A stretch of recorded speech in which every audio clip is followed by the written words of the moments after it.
Chapter 58 of Great Expectations, by Charles Dickens. The tidings of my high fortunes, having had a heavy fall, had got down to my native place and its neighbourhood before I got there. I found the Blue Boar in possession of the intelligence, and I found that it made a great change in the Boar's demeanour. Whereas the Boar had cultivated my good opinion with warm assiduity when I was coming into property, the Boar was exceedingly cool on the subject now that I was going out of property. It was evening when I arrived, much fatigued by the journey I had so often made so easily. The Boar could not put me into my usual bedroom, which was engaged, probably by someone who had expectations, and could only assign me a very indifferent chamber among the pigeons and post chaises up the yard. But I had as sound a sleep in that lodging as in the most superior accommodation the Boar could have given me, and the quality of my dreams was about the same as in the best bedroom. Early in the morning, while my breakfast was getting ready, I strolled around by Satis house.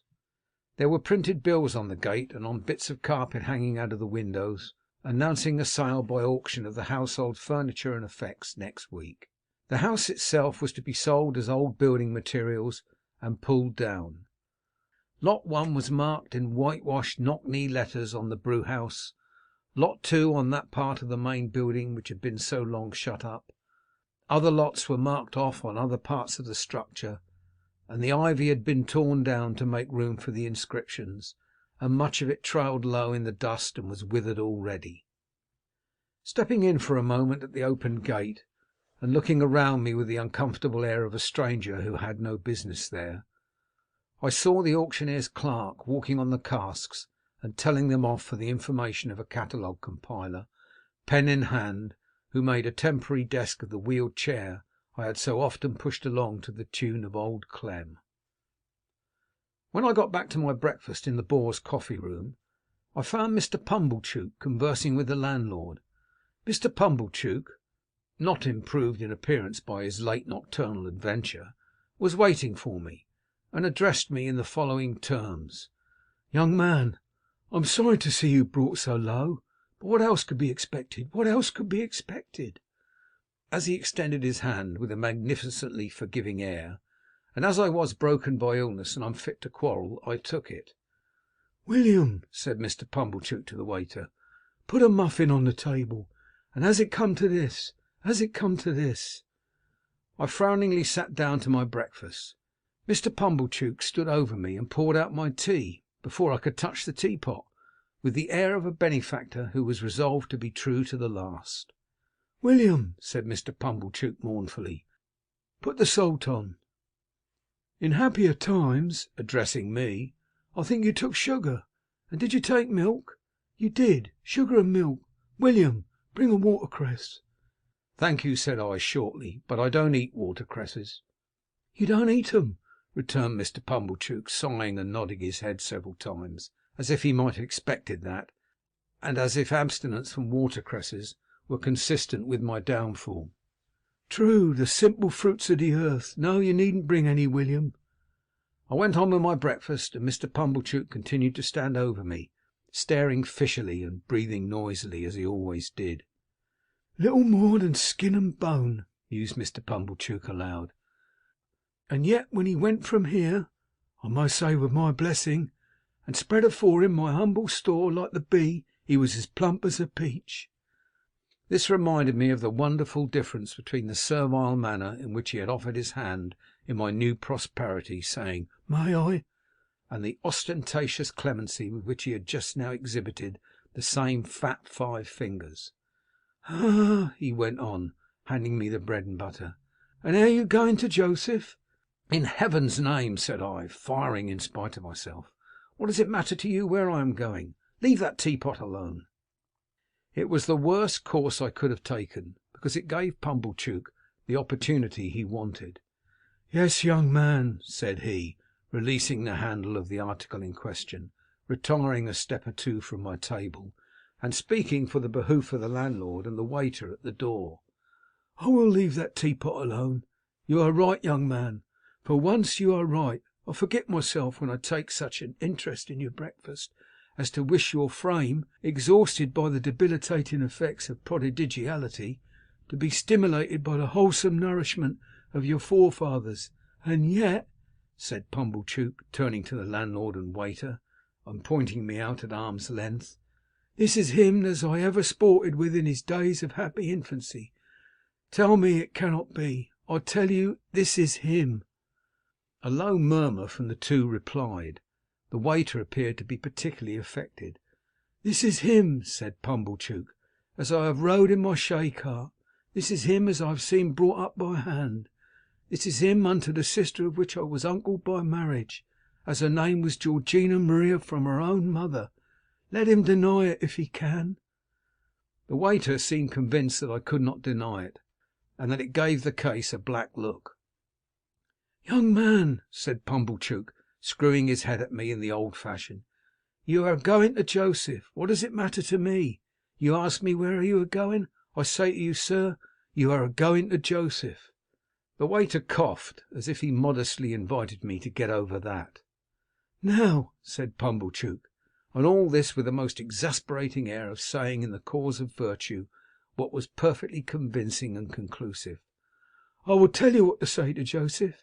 Here is Squires of the Boar present, known and respected in this town, and here is William, which his father's name was Potkins, if I do not deceive myself." "You do not, sir," said William. "In their presence," pursued Pumblechook, "I will tell you, young man, what to say to Joseph. Says you to Joseph, I have this day seen my earliest benefactor and the founder of my fortunes. I will no names, Joseph, but so they are pleased to call him uptown, and I have seen that man." "I swear I don't see him here," said I. "Say that likewise," retorted Pumblechook. "Say you said that, and even Joseph will probably betray surprise." "There you quite mistake him," said I. "I know better." "Says you," Pumblechook went on, "Joseph, I have seen that man, and that man bears you no malice, and bears me no malice. He knows your character, Joseph, and is well acquainted with your pig-headedness and ignorance. And he knows my character, Joseph, and he knows my want of gratitude. Yes, Joseph, says you." Here Pumblechook shook his head and hand at me. "He knows my total deficiency of common human gratitude. He knows it, Joseph, as none can. You do not know it, Joseph, having no call to know it, but that man do." Windy donkey as he was, it really amazed me that he could have the face to talk thus to mine. "Says you, Joseph, he gave me a little message, which I will now repeat.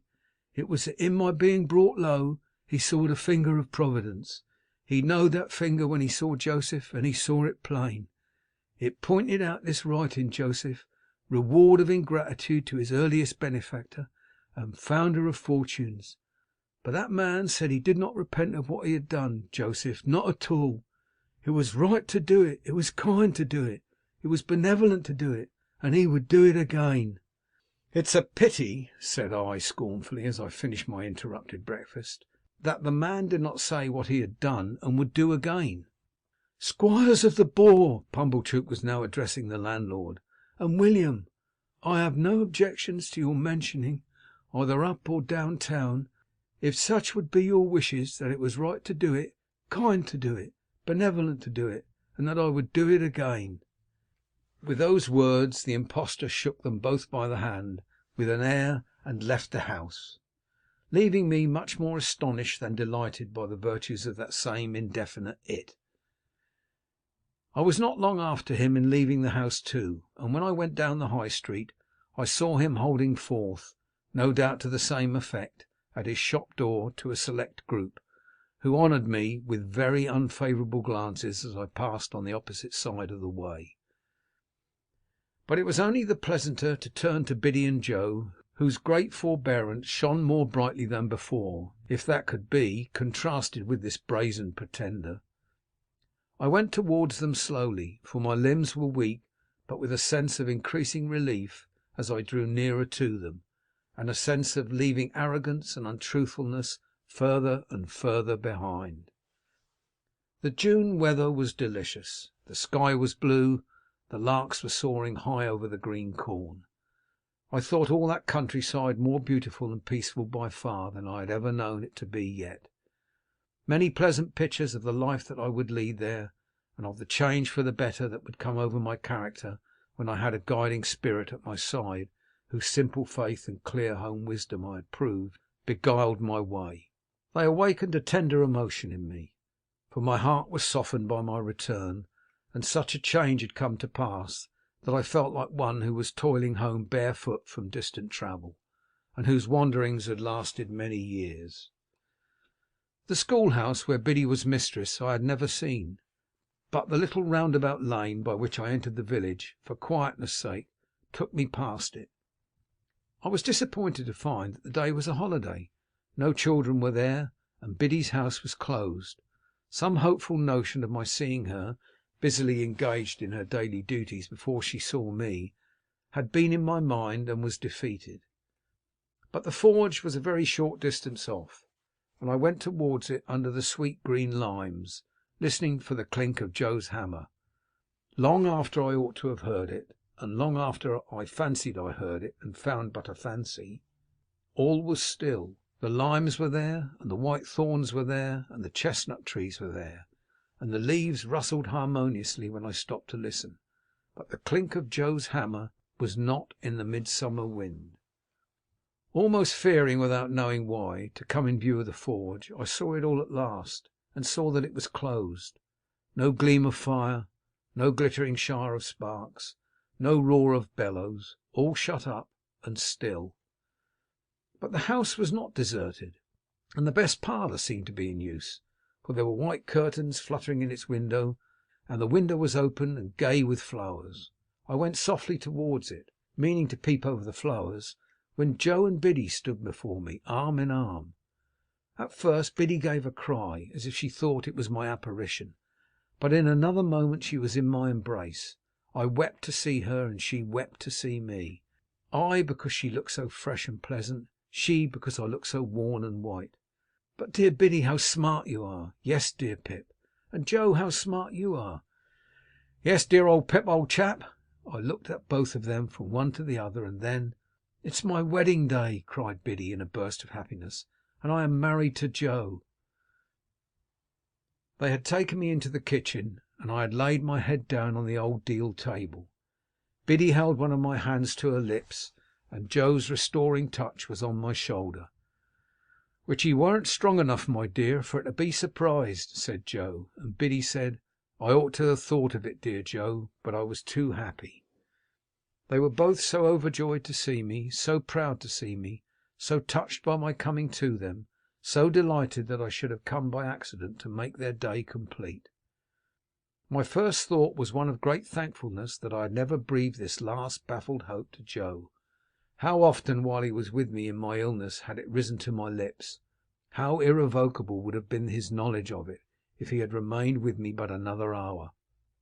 "Dear Biddy," said I, "you have the best husband in the whole world, and if you could have seen him by my bed, you would have but no, you couldn't love him better than you do." "No, I couldn't indeed," said Biddy. "And dear Joe, you have the best wife in the world, and she will make you as happy as even you deserve to be. You dear, good, noble Joe." Joe looked at me with a quivering lip, and fairly put his sleeve before his eyes. "And Joe and Biddy both, as you have been to church today, and are in charity and love with all mankind, receive my humble thanks for all you have done for me, and all I have so ill repaid. And when I say that I am going away within the hour, for I am soon going abroad, and I shall never rest until I have worked for the money with which you have kept me out of prison, and have sent it to you, don't think, dear Joe and Biddy, that if I could repay it 1,000 times over, I suppose I could cancel a farthing of the debt I owe you, or that I would do so if I could." They were both melted by these words, and both entreated me to say no more. "But I must say more, dear Joe. I hope you will have children to love, and that some little fellow will sit in this chimney corner of a winter night, who may remind you of another little fellow gone out of it for ever. Don't tell him, Joe, that I was thankless. Don't tell him, Biddy, that I was ungenerous and unjust. Only tell him that I honoured you both, because you were both so good and true, and that as your child I said it would be natural to him to grow up a much better man than I did." "It ain't a going," said Joe from behind his sleeve, "to tell him nothing of that nature, Pip. nor Biddy ain't, nor yet no one ain't. And now, though I know you have already done it in your own kind hearts, pray tell me both that you forgive me. Pray let me hear you say the words, that I may carry the sound of them away with me, and then I shall be able to believe that you can trust me and think better of me in the time to come." "Oh, dear old Pip, old chap," said Joe, "God knows as I forgive you, if you have anything to forgive." "Amen, and God knows I do," echoed Biddy. "Now let me go up and look at my old little room, and rest there a few minutes by myself, and then, when I have eaten and drunk with you, go with me as far as the finger post, dear Joe and Biddy, before we say good-bye." I sold all I had, and put aside as much as I could for a composition with my creditors, who gave me ample time to pay them in full, and I went out and joined Herbert. Within a month I had quitted England, and within 2 months I was clerk to Clarriker and Co., and within 4 months I assumed my first undivided responsibility, for the beam across the parlour ceiling at Mill Pond Bank had then ceased to tremble under old Bill Barley's growls, and was at peace, and Herbert had gone away to marry Clara, and I was left in sole charge of the eastern branch until he brought her back. Many a year went round before I was a partner in the house, but I lived happily with Herbert and his wife, and lived frugally, and paid my debts, and maintained a constant correspondence with Biddy and Joe. It was not until I became third in the firm that Clarriker betrayed me to Herbert, but he had then declared that the secret of Herbert's partnership had been long enough upon his conscience, and he must tell it. So he told it, and Herbert was as much moved as amazed, and the dear fellow and I were not the worse friends for the long concealment. I must not leave it to be supposed that we were ever a great house, or that we made mince of money. We were not in a grand way of business, but we had a good name and worked for our profits, and did very well. We owed so much to Herbert's ever cheerful industry and readiness, that I often wondered how I had conceived that old idea of his inaptitude, until I was one day enlightened by the reflection that perhaps the inaptitude had never been in him at all, but had been in me. End of chapter 58.